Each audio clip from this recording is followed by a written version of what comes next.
Good morning. I want to begin with a question, one that might seem simple at first, but if you sit with it for a moment, it can change the way you live your life.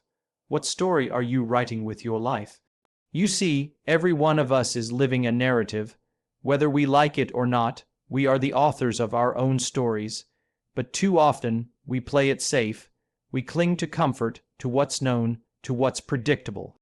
We let fear sit in the director's chair, calling the shots, and then we wonder why the story feels dull, why it lacks spark, why it seems like nothing meaningful ever happens. Because there's a truth we often forget. There is no story without risk. Think of every great tale you've ever heard. Whether it's a novel, a film, or a true account of someone who inspires you, there is always a moment where the hero steps into the unknown, where they face fear, where they risk something, security, reputation, comfort, even their lives, for something greater.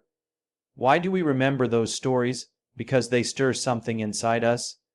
They reflect the parts of us that long for meaning, for growth, for contribution. We don't remember the safe stories. We remember the bold ones, and here's the thing. They weren't written by extraordinary people. They were written by ordinary people who made an extraordinary choice to take a risk. Let's be honest, the safe path is seductive. It promises predictability. It keeps your head above water. It avoids pain, but it also avoids passion. It avoids discovery, and most dangerously, it avoids purpose. There's a cost to safety that no one tells you about. It's not immediate, and that's why it's so easy to ignore. But over time, it accumulates. You wake up one day with a quiet, gnawing sense that you've settled, that you've compromised, that you've traded the possibility of a meaningful life for the illusion of a secure one. The truth is, you can't have a meaningful life without risk, because meaning is not found in what's easy. It's found in what's earned, and we only earn meaning through struggle, through effort, through uncertainty. So ask yourself, what are you willing to risk in order to become the person you were meant to be? Maybe it's risking rejection to start that business that lives in your heart. Maybe it's risking criticism to stand up for what you truly believe. Maybe it's risking failure to chase a dream that others call foolish. The point is not to be reckless. This isn't about jumping off cliffs without a parachute. This is about taking calculated, courageous risks. The kind that stretch you, that test you, that grow you. Every time you take a risk for the right reason, you grow your capacity to lead, to serve, and to inspire. Because leadership, true leadership, is not about being the loudest or the most confident. It's about being the first to step into the unknown. It's about being willing to say, I'll go first. That's how stories begin, with someone who says, I'll go first. Now, let's talk about fear because fear always shows up when risk is present. But fear is not the enemy. Fear is a compass. It points to the places where the most meaningful growth can happen, where your edge lies, where the next chapter of your story is waiting to be written. So many of us wait until the fear goes away before we act. But fear doesn't go away. You just get better at moving with it. You learn to walk forward with trembling hands, with a pounding heart, and with clarity of purpose.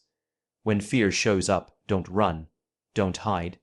Ask it what it's trying to protect, then thank it, and step forward anyway, because that's the difference between those who create inspiring stories and those who stay stuck in someone else's script. The people we admire most didn't avoid fear. They walked with it.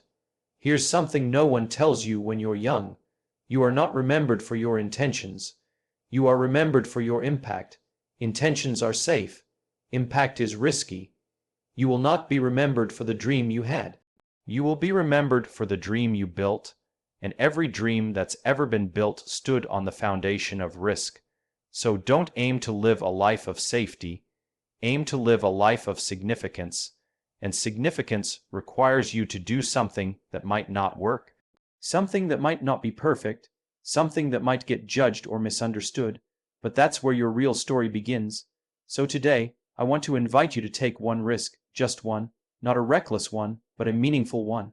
One that's aligned with your values, one that pulls you toward your purpose, one that, when you look back 10 years from now, you'll be proud you took, even if it didn't turn out the way you planned, because a good life, an inspiring life, is not a life without mistakes.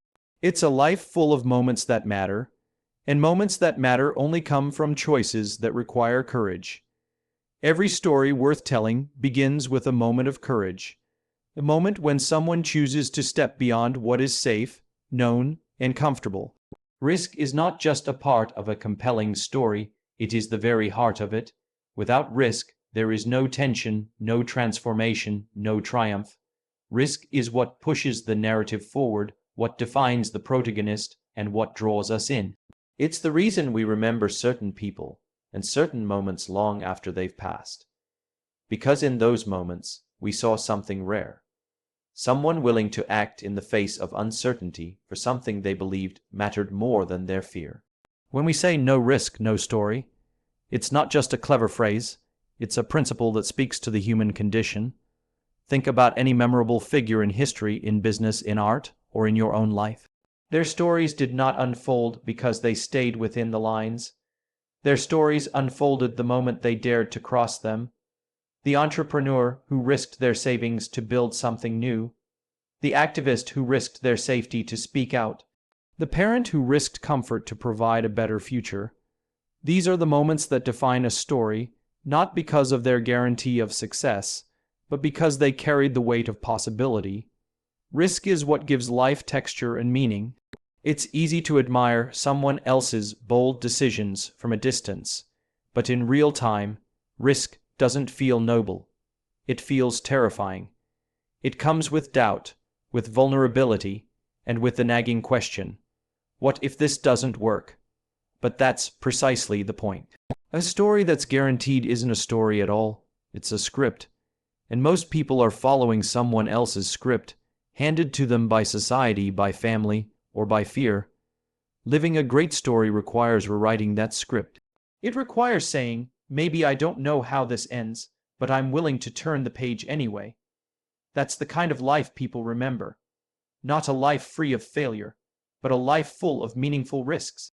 The kind where someone looked at the unknown and said, I'm going anyway. Those are the stories we pass down. Those are the stories that resonate across generations. And here's the best part. You don't have to wait for permission to start living that kind of story. You just have to choose risk over routine. The decision to take a chance to pursue the opportunity, speak the truth, make the leap, might be uncomfortable, but it's also where everything begins. Because without that decision, there's no story to tell. There's just existence. But the moment you choose to risk for something that matters, you start living a story worth sharing, and that's what makes all the difference. The safe path is alluring. It promises stability, predictability, and the comfort of knowing what comes next. And in a world that often feels chaotic and uncertain, who wouldn't want that? We're told from a young age to play it safe. Get a secure job, avoid making mistakes, follow the rules, stay within the lines. We build lives that are structured to minimize discomfort and risk, thinking that if we just keep things under control, we'll be okay. But what no one tells you, what's often left out of the conversation, is the hidden cost of this safety. Over time, playing it safe starts to feel like standing still. The dreams you once had quietly slipped to the background, the fire you felt as a child, the curiosity, the hunger to explore, to push boundaries, to try something different. It begins to dim. You get good at managing expectations, not exceeding them. You avoid falling, but you also stop reaching. And eventually, you look around and realize you've built a life that may be stable, but it's not deeply fulfilling. You've traded potential for predictability. The real danger of the safe path isn't just that it keeps you from risk. It's that it keeps you from growth. You cannot evolve in the comfort zone. You cannot discover your capacity, your creativity, or your courage when everything around you stays the same. Growth lives on the other side of effort, struggle, and uncertainty. And if you avoid all of those things, you end up avoiding the very experiences that shape character and build meaning. Security can become a prison, especially when it's driven by fear. When we stay in jobs we don't love, relationships that drain us, or routines that dull us, not because we believe in them, but because we're afraid of what might happen if we leave, we slowly start to betray ourselves. And that betrayal doesn't scream, it whispers. It shows up as a quiet unease, a question that lingers in the background. Is this all there is? The truth is, we were not made to live lives of quiet caution.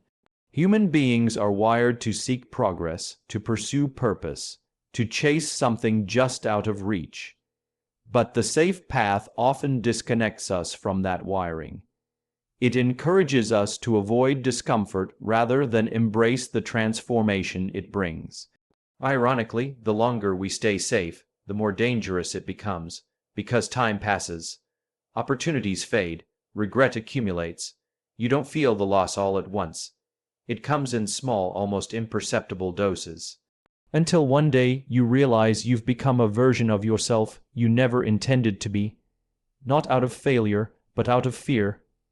Safety has a cost, and that cost is potential. That cost is passion. That cost is purpose. So the question is not, should I take a risk? The real question is, am I willing to pay the price of not taking one? Because in the end, the safest path might just be the riskiest choice of all. Fear is one of the most misunderstood emotions we experience. Most people see fear as a stop sign, a warning that something is wrong, something dangerous, something to avoid. But what if fear isn't meant to hold us back?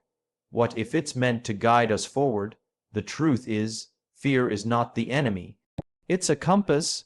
It shows us where the edge is, the edge of our comfort, our confidence, our capabilities. And more often than not, the very thing we're afraid of is the exact thing we need to face in order to grow. Think about it. Fear only shows up when something matters.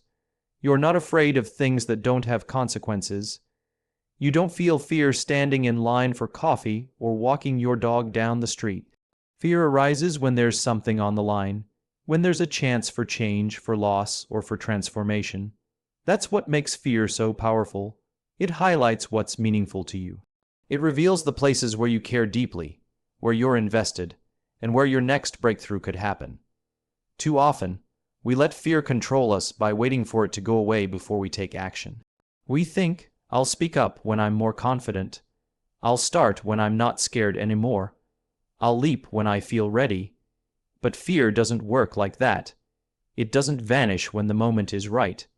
It fades only when we prove to ourselves that we can move through it. You don't conquer fear by avoiding it. You conquer fear by walking alongside it. Fear isn't weakness. It's actually a sign of strength, because fear shows up when you're on the verge of doing something courageous. The people we admire, the ones who lead, innovate, inspire, aren't fearless. They're simply willing to move forward with fear in the passenger seat. They know that the presence of fear doesn't mean stop. It means pay attention. It means this matters. And that's exactly when they lean in. You'll never eliminate fear completely, and that's a good thing, because fear keeps you alert. It keeps you human. But when fear dictates your choices, it also limits your potential. It convinces you that safety is more important than purpose. That comfort is better than courage, but purpose always requires discomfort. Growth always requires vulnerability, and courage always shows up in the presence of fear, not in its absence. So the next time fear rises up, don't see it as a red light. See it as a guidepost. Ask yourself, what is this fear trying to teach me? What part of myself is being called forward right now? Then act, not recklessly, but intentionally. Step forward even if your voice shakes, even if your hands tremble, because that's how confidence is built. Not by waiting for fear to disappear, but by proving to yourself that you can act anyway. In the end, fear is not something to run from. It's something to walk with, because every meaningful step in your life, the ones you'll look back on with pride, will have started with fear standing right beside you. We live in a world that often celebrates potential, but forgets that potential alone changes nothing. Everyone has dreams, everyone has ideas, hopes, and intentions. But intentions, no matter how noble or ambitious, are invisible to the world unless they are backed by action. It's not what you intended to do that people remember, it's what you actually did. Your legacy isn't built on what you thought about doing, it's built on what you risked to make real. Impact requires risk. There is no way around it. If you want to leave a mark, if you want to build something meaningful, if you want your life to matter beyond your immediate comfort, you must be willing to take the chance that it might not work. That's what separates those who make history from those who simply watch it unfold. The people who change the world are not always the smartest or the most talented. They're the ones who were willing to put their work, their ideas, and their hearts on the line, knowing full well that they might fail. We tend to admire people who dared to do something different, something bold. But what we forget is that every legacy we now respect once started as a risk. Think of every artist whose work has moved generations. At one point, they risked rejection. Think of every entrepreneur whose product changed the way we live. At one point, they risked everything they had. Think of every leader who spoke truth in difficult times. At one point, they risked being misunderstood or even silenced. None of these people knew how their stories would end, but they chose action over comfort, and in doing so, they created impact. What makes this truth uncomfortable is that it forces us to confront our own inaction. It holds a mirror to the ways we hide behind good intentions. We tell ourselves, one day, I'll go for it. One day, I'll write the book, start the business, make the change. But too often, that one day never comes. Because intention feels good. It's safe. It allows us to imagine the reward without facing the risk. But intention without execution is just a well-decorated illusion. If you want to create something that outlasts you, if you want to live a life that others point to as an example of courage, you must choose risk. You must choose movement. You must choose the possibility of failure in pursuit of something that matters. Not because you're guaranteed to succeed, but because doing something meaningful is always worth the effort, regardless of the outcome. The uncomfortable truth is this: you will not be remembered for what you almost did. You will not be remembered for what you planned to start. You will be remembered for what you actually built, led, contributed, changed, and all of that lives on the far side of risk. Legacy is not built on wishes. It's built on action, and action always demands courage.